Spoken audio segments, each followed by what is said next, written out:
In today's video, I'm going to teach you how to create an accordion in Webflow. To get started, the first thing you'll need to do is head over to the Webflow website. If you haven't already signed up, you can start by clicking the It's Free button, which will lead you to create an account. You have the option of signing up using your email address and creating a password, or simply signing in with your Google account. Now that you're logged in, let's move on to the fun part of creating your accordion. Once you're in your Webflow dashboard, navigate to the Webflow tutorials page. To start your accordion, locate and click on the div block element.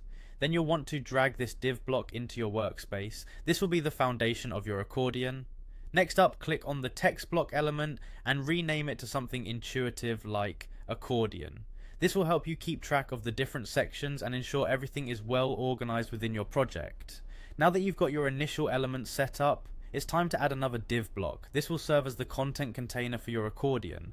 Populate this block with the relevant content you want your accordion to display when expanded. Once you have your basic structure, you'll add an image to your accordion by selecting the image element. Place it in the desired location and click on replace image to upload the image of your choice. Now it's time to fine-tune your accordion settings. Click on the div block and head to the settings panel.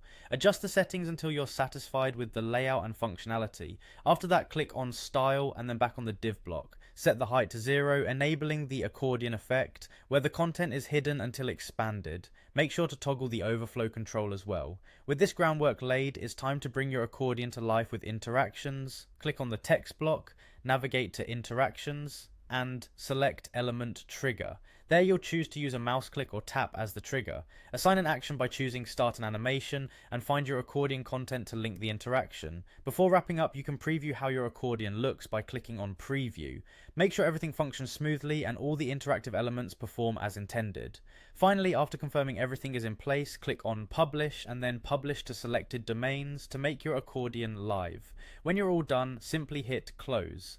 And that's it, you've successfully configured your accordion in Webflow. Let it be the interactive addition your site needs. Happy designing!